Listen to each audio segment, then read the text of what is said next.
Sino po naniniwala, isa sa mga dilema ng maraming mga tumatanda o yung nagkakaedad na mga tao, kung kailan nandoon ka sa point na yon ng buhay mo, saka pa parang ang dami mong gustong balikan. Totoo po ba yan? Minsan kung kailan nandoon tayo sa point na yon ng ating buhay, saka pa natin gustong balikan yung maraming bagay na kung mababalikan lang natin, babalikan natin. And at the same time, totoo po ba, isa sa mga dilema ng mga medyo nagkakaedad na mga tao, kung kailan nandoon ka sa edad na yon, sa point na yon ng buhay mo, saka pa parang ang dami mong gustong baguhin. Totoo ba yan? Kung kailan nandoon tayo sa point na yon ng ating buhay na nagkakaedad na tayo, saka natin parang gustong baguhin ang maraming bagay sa ating buhay. And at the same time, sino po naniniwala, minsan kung kailan nandoon tayo sa point na yon ng ating buhay, saka pa natin nararamdaman na parang ang dami natin gustong pagsisihan. Sino po aminado? Sa ayot sa gusto mo, may mga bagay sa nakaraan na kung maibabalik mo lang, ibabalik mo lang. Totoo ba yan?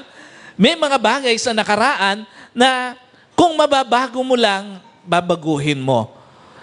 Alam niyo po, ito yung isa sa mga reality sa buhay natin na, again, kung meron lang sana tayong pagkakataon na maibalik yung maraming bagay sa ating buhay, ibabalik natin. Kung meron lang sana tayong pagkakataon na mababago yung maraming bagay doon sa nakaraan, babaguhin natin.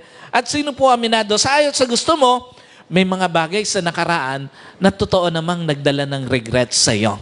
Totoo ba yan? Now, the question is, ano ba madalas na sanhin ng regrets na isang tao sa kanyang pagtanda? Alam niyo po, unang-una, yung maraming napalagpas na panahon na dapat kasama yung mga mahal sa buhay niya. Totoo po ba, isa yun sa madalas na source ng regrets ng isang tao? Yung bang ang dami mong napalagpas na pagkakataon na dapat sana kasama mo yung mga mahal mo sa buhay. Yung dami mong nasayang na panahon, mga panahon na mga importanteng panahon sa buhay ng mga mahal mo. Mga panahon kahit anong pilit mong ibalik, hindi na maibabalik. At mga panahon kahit anong pilit mong ulitin, hindi mo na mauulit. What does it mean? Una, lahat tayo walang alam kung hanggang kailan lang makakasama mga mahal sa buhay natin. Totoo ba yan? Sino naniniwala? Wala naman talaga tayong alam kung hanggang kailan lang natin makakasama yung mga mahal natin sa buhay. Yung nanay na meron ka, hindi mo alam kung hanggang kailan mo lang makakasama yan eh. Yung tatay na meron ka, hindi mo rin alam kung hanggang kailan mo lang makakasama. Yung mga anak na meron ka, hindi mo rin alam kung hanggang kailan mo lang din makakasama. Kaya nga sobrang irony na sa buhay, kung alin pa yung limitado, iyon pa yung madalas na nababaliwala ng mga tao. Napansin niyo yun? Sa buhay, sobrang irony na kung alin pa yung hindi mo na talaga mauulit, iyon pa yung madalas na nababaliwala ng mga tao. At sobrang irony na sa buhay, kung alin pa yung alam mong hindi mo na maibabalik, hindi mo na mauulit, limitado lang, ito pa yung madalas na nababaliwala ng maraming mga tao. Pero ang mas malungkot lang, kasabay ng paglipas ng panahon sa buhay ng isang tao, yung paglipas ng mga taong minsan na pagkakaita natin ng panahon sa ating buhay. Kasi nga, we really don't know yung exact time kung hanggang kailan lang natin sila makakasama. What we really knew was the exact truth that one day they will all gone. Yun lang yung isang alam natin. Yung eksaktong katotohanan na isang araw, lahat ng meron tayong kasama sa buhay, pwedeng mawala. Ikalawa, yung present time, ibinigay siya para mag-ipon ng maraming memories at hindi ng maraming regrets sa buhay. Bilang anak, ano ba yung iniipon nating memories kasama yung ating mga magulang? At bilang mga magulang, ano ba yung iniipon nating memories kasama yung mga anak natin?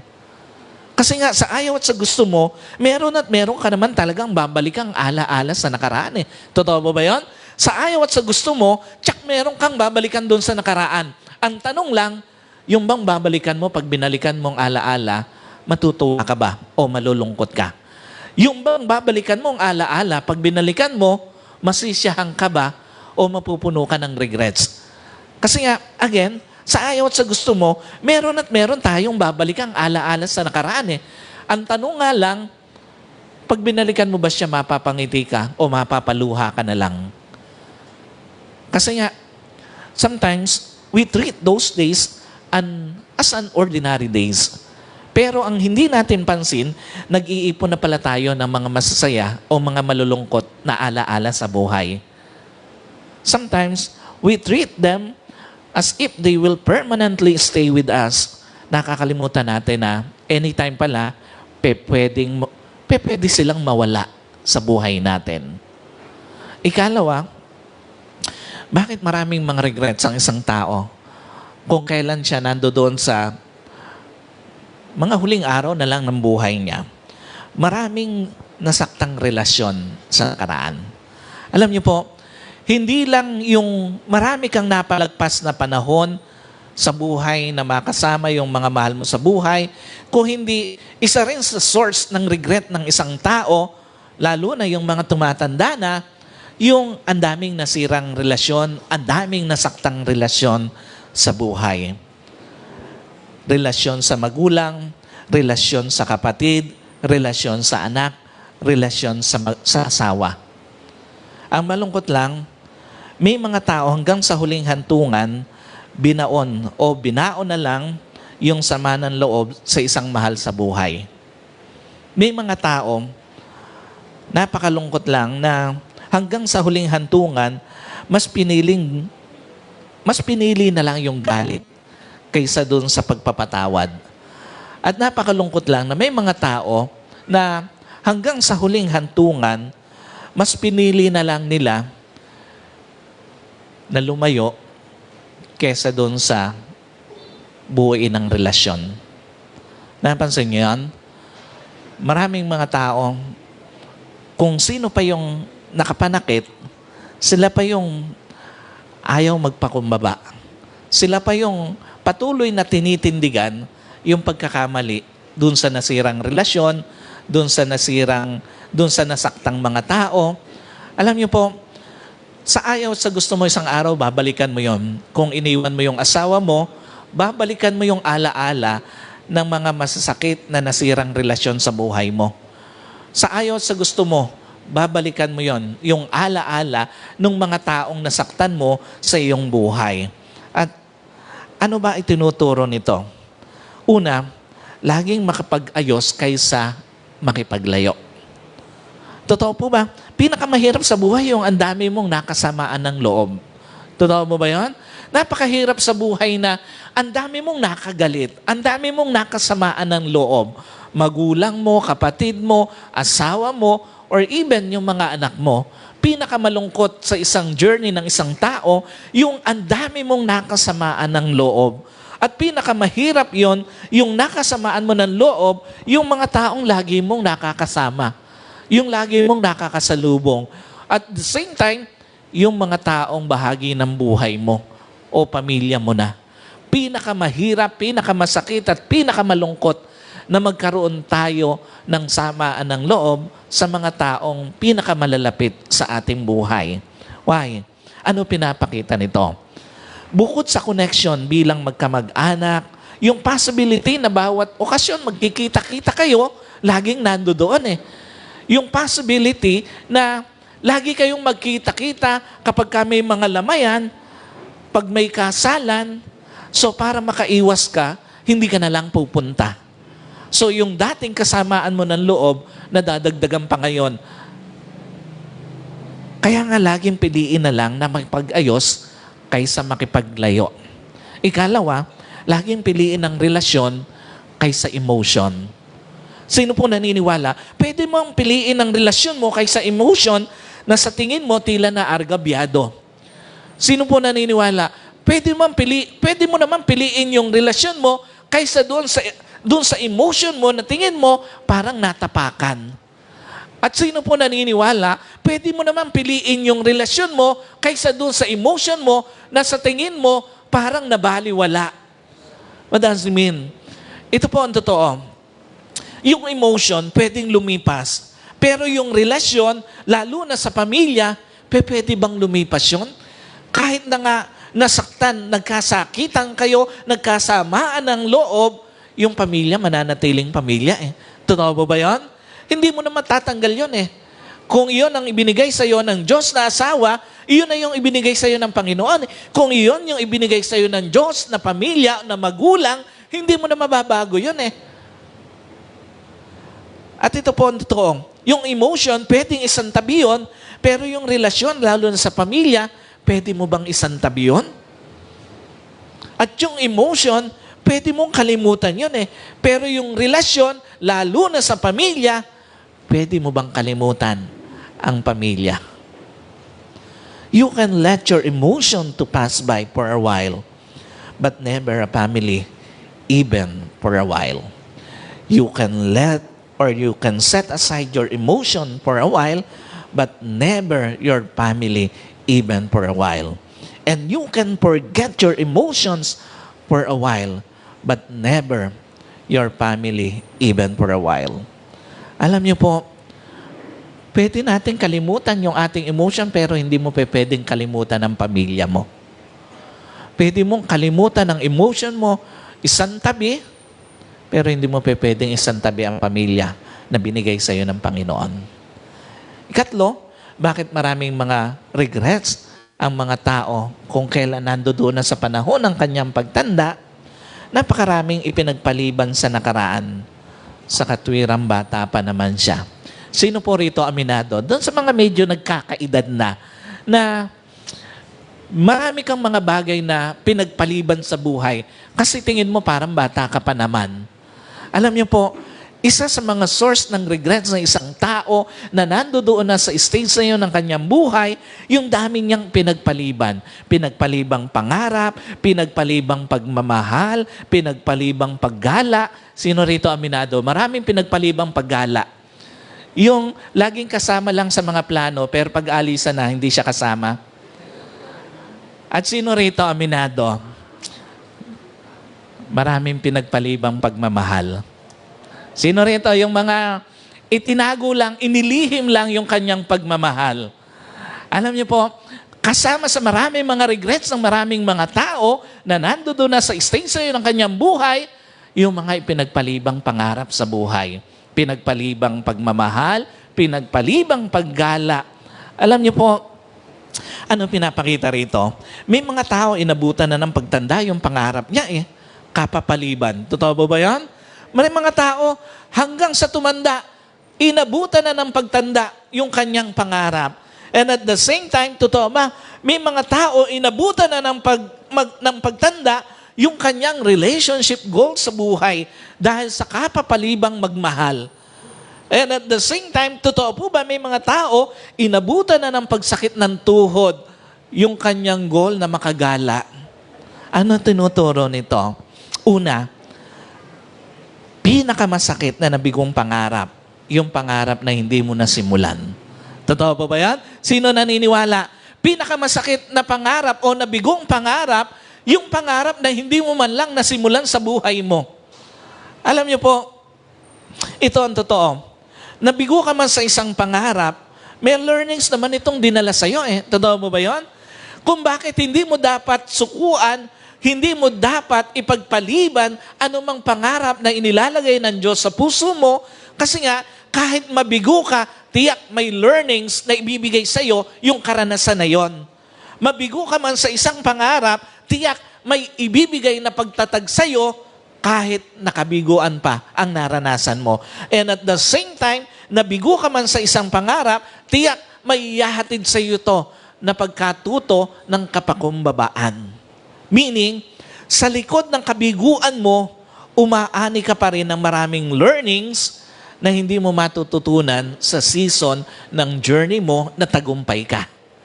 Nabigo ka man o sa likod ng kabiguan mo, umani ka pa rin naman ng pagtatag na hindi mo matututunan doon sa mga panahon na payapa ang buhay mo. And at the same time, sa likod ng kabiguan mo, umani ka pa rin naman ng kapakumbabaan na hindi mo matututunan doon sa mga panahon na successful ka. Ikalawa, pinakamasakit na nabigong pagmamahal, yung pagmamahal na hindi mo nasabi. Sino po rito aminado? May mga pagmamahal ka doon sa nakaraan na hindi mo nasabi. Huwag ka nang magtaas ng kamay, baka magkahiwalay pa kayo ngayon ng asawa mo. Alam niyo po, may mga tao, nagmahal pero hindi pinaalam yung pagmamahal niya. Totoo ba yan? Maraming mga tao, nagmahal pero hindi pinaalam yung pagmamahal niya eh. May mga tao nagmahal pero mas piniling ilihim na lang yung kanyang pagmamahal. At totoo ba, may mga tao nagmahal pero mas pinili na lang na hanggang tingin na lang yung kanyang pagmamahal. Ang problema minsan, yung lihim mo palang minamahal, lihim ka rin palang minamahal. Napansin niyo yan? Sino rito may mga ganong kwento sa buhay? Ang problema minsan, yung lihim mong pinapangarap, lihim ka rin palang pangarap sa buhay. Napansin niyo yan? At minsan, yung lihim mong pinagpe-pray kay Lord, ikaw din pala yung pinagpe-pray. What's the point? Kung totoong pagmamahal, tandaan niyo po ha, lalo na sa mga single pa na medyo paalis na ang kanilang edad sa kalendaryo at nakaalis na rin, tandaan niyo po, kung totoo naman yung pagmamahal na nasa puso mo, sabihin mo na. Kung totoo naman yung pagmamahal na nasa sa puso mo, ipaalam mo na, huwag mo nang ilihim. At the same time, kung totoo naman yung pagmamahal na nasa sa puso mo, ilaban mo na. Sino po rito? May mga pagmamahal sa nakaraan na hindi inilaban. Natakot ilaban. Again, huwag ka nang magtataas ng kamay kasi baka pagkatapos nito, kayong mag-asawa naman ang magkahiwalay. Alam niyo po,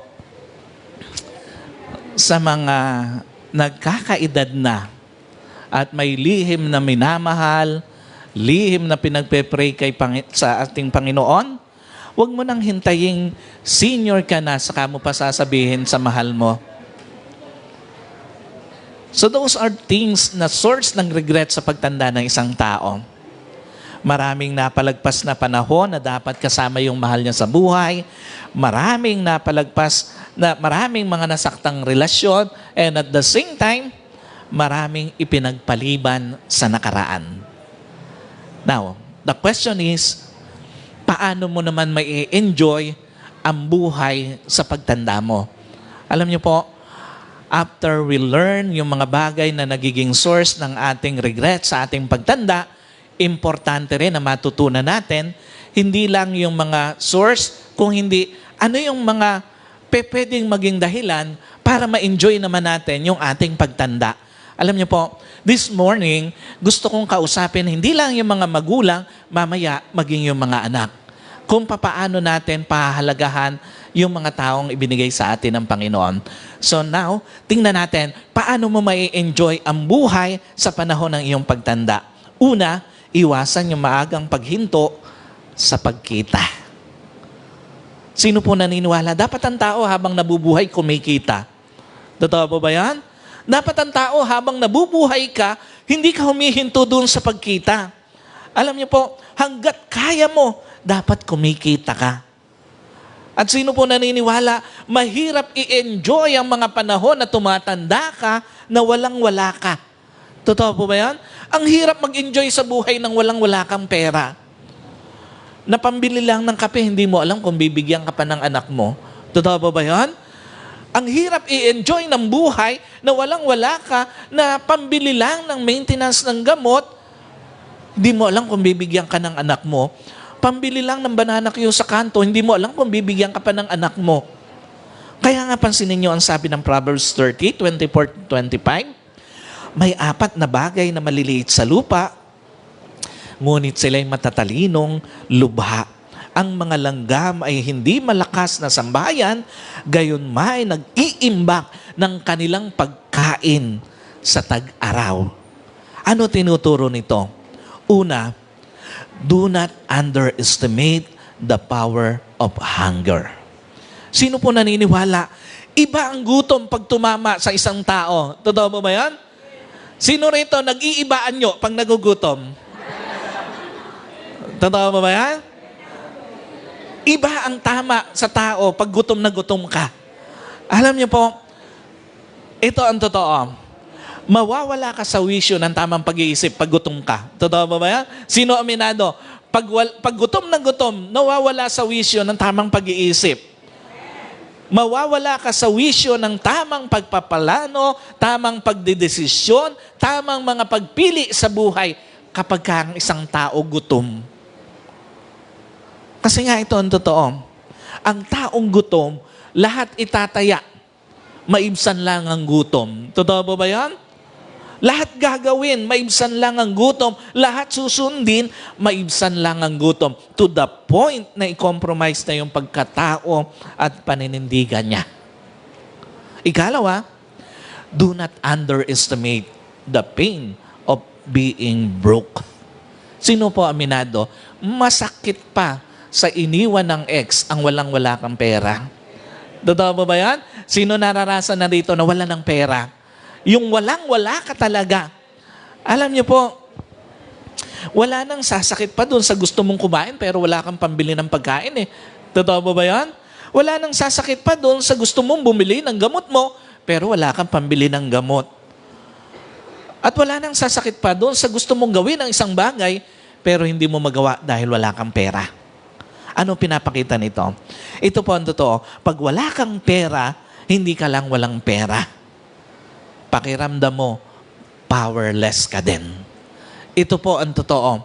Pag wala kang pera, hindi ka lang walang pera. Pakiramdam mo, parang kawawang kawawa ka. At ito po ang totoo. Pag wala kang pera, hindi ka lang walang pera. Pakiramdam mo, parang wala kang silbi. Ganun ka-importante na hindi basta-basta huminto ang isang tao sa pagkita. Kahit na nagkakaedad ka na, dapat hanggat kaya, kumikita ang isang tao. Ikalawa, iwasang gumawa ng maraming bakas ng pagsisisihan balang araw. Alam niyo po, isa sa mga bagay na dapat gawin natin para ma-enjoy mo yung mga panahon na matanda ka na, nagkakaedad ka na, yung lagi mong iwasan, yung gumawa ng mga bagay na balang araw pagsisisihan mo. Sino po naniniwala? Kung gusto mong ma-enjoy yung mga panahon na yun ng buhay mo, ngayon pa lang tiyakin mo, yung mga ginagawa mo, hindi mo pagsisisihan. Pansinin nyo, ang sabi sa Proverbs 16, verse 31, gray hair is a crown of glory, it is gained in a righteous life. Ang ulong ubanin ay korona ng kalwalhatian, iyon ay nakakamtan sa daan ng katwiran. Ano tinuturo nito? Una, anumang pagmamahal na ipinagkait mo, lalo na sa pamilya mo, bakas na balang araw pagsisisihan mo. Maniwala ka, kung ikaw ay magulang, kung ikaw ay anak, kung ikaw ay kapatid, anumang ipinagkait mong pagmamahal sa pamilya mo, isang araw, pagsisisihan mo yon. Alam niyo po, lahat ng pagmamahal na ipinagkahit sa pamilya, lahat ng mga taong nagkait ng pagmamahal sa pamilya, kalaunan nagsisi. Lahat ng nagbaliwala ng pamilya, kalaunan nagsisi. At lahat ng nang-iwan ng pamilya, kalaunan nagsisi. Alam niyo po, ito ang totoo. Hindi ka man singilin ng pamilyang pinagkaitan mo ng pagmamahal, sisingilin ka ng buhay. Sino po naniniwala? Hindi ka man singilin ng pamilyang iniwan mo, pinagkaitan mo ng pagmamahal, buhay naman ang sisingil sa iyo. Ito po ang totoo. Hindi ka man singilin ng pamilyang binaliwala mo, sisingilin ka ng sarili mong konsensya. At ito ang totoo. Hindi ka man singilin ng asawang iniwan mo, ng mga anak na iniwan mo, sisingilin ka ng Diyos isang araw. Ikalawa, anumang pagtulong na ipinagkait mo lalo na sa pamilya mo, bakas na isang araw o balang araw, pagsisisihan mo. Sino po naniniwala? Walang tulong na ipinagkait ka sa pamilya mo na hindi mo pagsisisihan eh. Totoo po ba yan? Sino naniniwala? Yung ipinagkait mo sa magulang mo na tulong na kaya mo naman, isang araw babalikan mo yon at pagsisisihan mo. Yung ipinagkait mo na tulong sa mga anak mo, doon sa asawa mo, doon sa mga taong ibinigay ng Diyos sa'yo, isang araw babalikan mo yon at pagsisisihan mo sa iyong buhay. Yung mga magulang, yung mga tatay na nang iwan ng anak, na pinagkaitan ng pampaaral, pinagkaitan ng pangkain, pinagkaitan ng maayos na buhay ang kanilang mga anak, isang araw babalikan mo yon at pagsisisihan mo.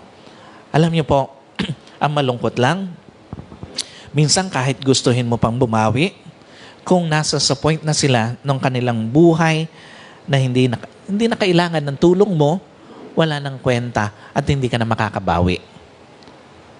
Ang malungkot lang, kahit gustuhin mo pang bumawi, minsan, wala na yung babawian mo eh. And at the same time, ang malungkot lang minsan, kahit gustuhin mo pang bumawi, minsan, nasanay na sila na wala ka na sa buhay nila. Kaya nga ganong kalungkot na may mga tao na nang iiwan ng kanilang pamilya. Asawa na nang iiwan ng asawa.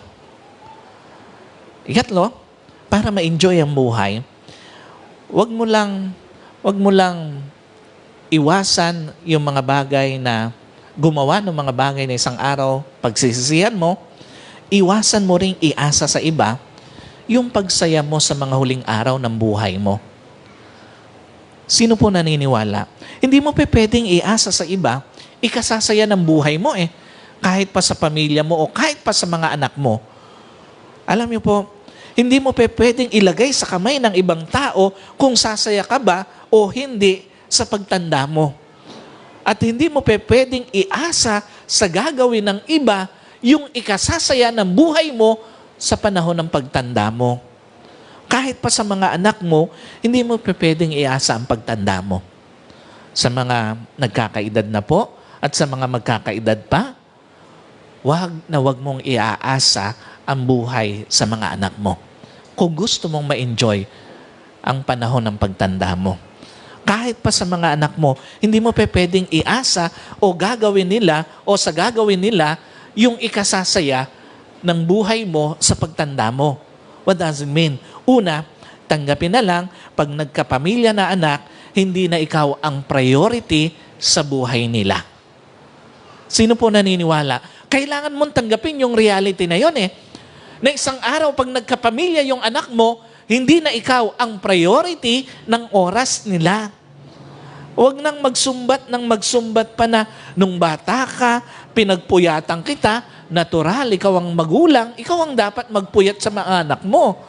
Totoo po ba yan? Huwag nang magsumbat pa na nung bata ka, sundo kita sa school, iniintay pa kita, natural, ikaw ang magulang, ikaw ang maghahatid at magsusundo sa mga anak mo.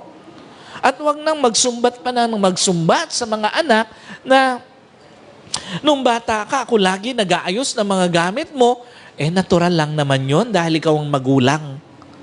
In fact, kahit wala pang pamilya anak mo, tandaan nyo po sa mga magulang, kahit wala pang pamilya ang mga anak mo, pag umangat-angat na yan sa lupa, o ibig sabihin, nagkaedad-edad na, darating ang point, hindi na ikaw yung gusto niyang kasama. Pag nag-aral yan, nagkaroon ng mga kaibigan, darating ang point, sila na yung mas gustong kasama ng anak mo. Lalo na pag nagka-crush na yan, nagkaroon na ng mga gusto, darating ang point, mas gusto na lang kasama yung crush nila. And how much more pag nagkapamilya na yan? So tanggapin na lang natin yung reality ng buhay. Pag magulang ka at yung mga anak mo nagkapamilya, hindi na ikaw ang magiging priority sa oras nila. And at the same time, tandaan nyo po, kalawa, tanggapin na lang natin na ang mga anak, pag nagkapamilya, hindi na ikaw ang priority sa pera. Tandaan nyo po, huwag nang magsumbat pa na pinakamahal pa namang gatas ang ibinili ko sa iyong natural. ikaw ang magulang, ikaw ang magpapagatas, alangan naman yung mga alaga niyong aso ang magpadede doon. So natural lang yon. So, wag magsumbat na kahit mangutang pinag-aral kita, natural yon. Ikaw ang magulang, ikaw yung dapat magpaaral sa mga anak mo. At wag na magsumbat pa na lahat, ginawa ko, mapabuti lang ang buhay mo, mas lalong natural yon. Dahil ikaw magulang, dapat maging mabuti ang buhay ng anak mo. Tandaan niyo po, ang pagiging magulang, lalo na naging mabuti ka, ay hindi dapat maisumbat sa anak balang araw. Kung tanawin ng anak mga ginawa mo, pasalamat ka. Kung hindi naman tanawin ng anak ang mga ginawa mo, pasalamat ka pa rin. In fact, ang sabi sa Isaiah 46 verse 4, at hanggang sa katandaan mo, ako, siya, at hanggang sa magkauban, ay dadalhin kita. Tandaan mo, bilang magulang, hindi ka man tanawin ng anak mo, tiyak, tatanawin ka ng Diyos. Bilang magulang, tandaan mo, hindi ka man tulungan ng anak mo, tiyak, pagtanda mo, tutulungan ka ng Diyos. At tandaan mo, bilang magulang, hindi ka man alalahanin ng anak mo sa pagtanda mo, tiyak, may Diyos na mag-aalaala sa'yo. So, now, kung natutunan na natin yung mga bagay na nagiging source ng regrets ng isang tao sa kanyang pagtanda, yung mga dahilan para tayo ay makapag-enjoy ng buhay sa ating pagtanda, now, para sa mga anak, bakit dapat maging mapagmahal sa magulang? Alam niyo po, unang-una, ang buhay ay parang pagtatanim na dapat may itinanim ka para may anihin ka. Tandaan niyo po sa mga anak, sino naniniwala? It was a universal law of nature, life, and the creator of both nature and life na pag may itinanim ka, may aanihin ka. Totoo po ba yan? Universal law siya ng buhay, ng kalikasan, at ng lumikha ng buhay at kalikasan, which is walang iba kundi ang ating Panginoon. Batas yun ng Diyos na anumang itinanim mo, tsak, may aanihin ka. At mapapansin nyo, madalas, laging higit pa dun sa itinanim mo, ang inaani mo. Totoo po ba yan? Pansinin nyo, doon sa isang literal na pagtatanim ng isang buto, pag tumubo siya, namunga siya, hindi lang yung katumbas ng buto na itinanim mo, ang inani mo. Totoo po ba yan? The same concept sa iba pang bahagi ng buhay ng isang tao. Pansinin nyo ang sabi sa Proverbs 11:25, ang laging mapagbigay ay payayamanin at siyang nagdidilig ay didiligin din. Hindi lang ito tungkol sa pera, kundi maging sa ibang aspeto ng buhay. Meaning, pag nagtanim ka ng pagmamahal sa magulang mo, bibigyan ka ng Diyos ng maraming magmamahal sa iyo. Totoo ba yan? Sino naniniwala? Pag nagtanim ka ng pagmamahal sa magulang mo, maraming ibibigay ang Diyos sa iyo na mga magmamahal sa iyo. Sino po naniniwala? Pag nagtanim ka ng panahon sa magulang mo, bibigyan ka ng Diyos ng maraming panahon sa buhay na ito. Sa mga anak, sino rito gustong mabuhay ng mahabang panahon? Yung hindi sumagot, pwedeng mamaya umuwi ka na kay Lord. Alam niyo po, tandaan nyo, pag nagtanim ka ng pagpapala sa mga magulang mo, bibigyan ka ng Diyos ng maraming taong magpapala sa iyo. So, tanim lang ng tanim sa magulang dahil darating ang sobra-sobra pa, isang araw, darating yung sobra-sobra pa sa itinanim mo sa mga magulang mo.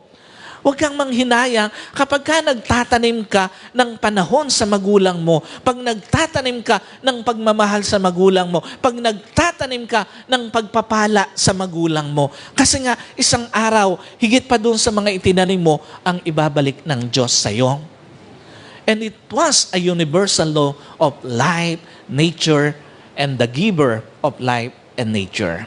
Ikalawa, ang buhay ay parang ihip ng hangin na hindi mo na mamalayan, unti-unting lumilipas. Totoo po ba? Kung bakit dapat pakamahalin ng mga anak ang kanyang magulang habang kasama pa, kasi nga, anytime, hindi mo na siya makakasama. Pansinin nyo, ang sabi doon sa James chapter 4, verse 14, "You do not even know what will happen tomorrow. What is your life? You are a mist that appears for a little while, then vanishes." Sabi doon, gayumay hindi nyo nalalaman kung ano ang magaganap bukas. Ano ba ang inyong buhay? Kayo nga'y isang singaw na sa sandaling panahon ay lumilitaw at pagkatapos ay naglalaho. Ano pinatutunayan nito? Ang buhay, lalo na ng isang magulang, hindi mo naman namamalayan, unti-unti na palang nauubos. Totoo po ba yan? Napansin niyo yun? Yung dating malakas na magulang, hindi mo napapansin, unti-unti na palang nangihina. Yung dating puno ng sigla na magulang, hindi mo pansin, unti-unti na palang nawawala yung sigla. Yung dating masayahing magulang, hindi mo pansin, napupuno na ng lungkot. Lungkot sa papaubos ng niyang panahon, lungkot para sa mga iiwang anak at apo, at lungkot para sa mga nakakalimot na mga anak. Tandaan niyo po, lalo na sa mga anak, napakabilis ng panahon. Yung magulang na nasanay ka, na nandyan lang, isang araw, sayat sa gusto mo, wala na rin sa tabi mo. Napakabilis ng panahon. Yung magulang na meron ka ngayon, parang ihip lang ng hangin na hindi mo namamalayan, unti-unti, wala na pala. At katlong, para sa mga anak, ang buhay ay parang tubig sa palad na mahahawakan mo pero hindi mo mapipigilan. Finally, sino po naniniwala? God set an appointed time to embrace and an appointed time to refrain. Ang Diyos ay nagtakda talaga ng panahon para sa pagyakap at pagpigil sa pagyakap. What does it mean? Una, dapat malinaw sa isang anak ang tamang panahon ng pagpaparamdam ng pagmamahal. Meron pong tamang panahon at merong maling panahon ng pagpaparamdam ng pagmamahal. Sino po naniniwala? Hindi sa lahat ng panahon, pwede mong maiparamdam ang pagmamahal sa magulang mo. Totoo po ba yan? Hindi sa lahat ng panahon, maipaparamdam mo yung pagmamahal mo eh. Hindi sa lahat ng panahon, kayang maramdaman ng magulang mo yung pagmamahal mo.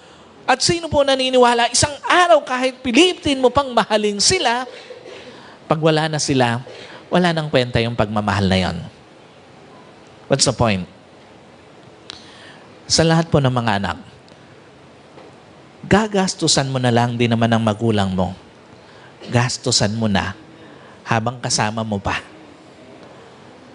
Huwag kung kailan wala na saka mo gagastusan ng pagmamahal, pagkamahal-mahal na ataol, mararamdaman pa ba niya yon?